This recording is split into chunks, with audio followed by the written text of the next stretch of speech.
আজকে আমরা এখানে বাংলাদেশিরা কিভাবে ইফতার করে তাদের সঙ্গে।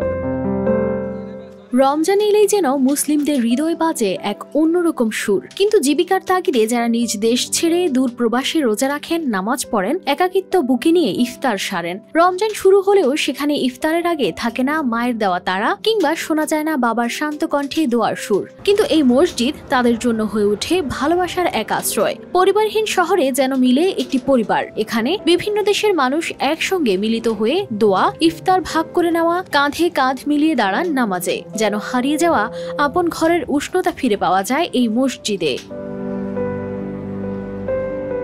তাইওয়ানে থাকা মুসলিমরা প্রতি বছর রমজানে একত্রিত হন তাইপেই গ্র্যান্ড মসজিদে। এবছরও ব্যতিক্রম হয়নি। রমজান মাস শুরুর পর থেকেই মসজিদ জুড়ে এক অন্যরকম প্রাণচাঞ্চল্য।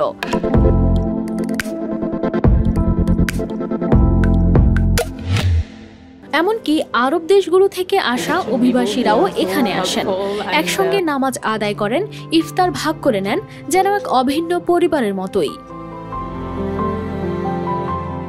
তাইপেই গ্র্যান্ড মসজিদের প্রধান ইমাম জানান, রমজান শুধু উপবাসের মাস নয়, এটি এক আধ্যাত্মিক ও মানসিক সংযমেরও অনুশীলন। পুরো মাস জুড়ে কোরআন তেলাওয়াত, দোয়া, ইবাদত ও ধর্মীয় শিক্ষার আয়োজন চলে মসজিদে।